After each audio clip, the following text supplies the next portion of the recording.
আবু সাইদকে হত্যার কথা বলে সেখানে একটা ভিডিও দেখালো।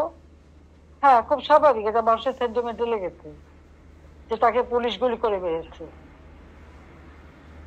এখানে আমার প্রশ্নটা হচ্ছে, তাকে যদি পুলিশ গুলি করে থাকে, তো গুলি খাওয়া একটা লোক এরা টেনে নিয়ে গেল, এখানে কিন্তু কোনো রক্তের চিহ্ন দেখা যায়নি। দ্বিতীয় কথা হচ্ছে যে তার সঙ্গী সাথীরা যে তাকে টেনে নিয়ে গেল, কোথায় নিয়ে গেল? যার গুলি লাগবে তাকে তো সাথে সাথে হাসপাতালে নেওয়ার কথা। হাসপাতালে নেবে, অপারেশন করবে, বুলেট বের করবে, তাকে বাঁচাবার চেষ্টা করবে। আবু সাইদকে কিন্তু হাসপাতালে নেয় নাই, নিয়েছিল প্রায় 4-5 ঘন্টা পরে। 4-5 ঘন্টা পরে হাসপাতালে নেওয়ার পর ডাক্তাররা যখন চিকিৎসা করে তখন সে মৃত্যুবরণ করে।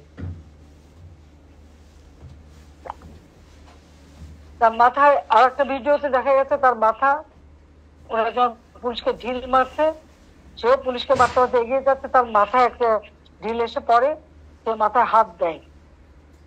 তাহলে প্রশ্ন যে এই একটা সেন্টিমেন্ট তুলে তারা যে এতগুলি জীবন নিয়ে খেললো, এর জবাব কে দেবে?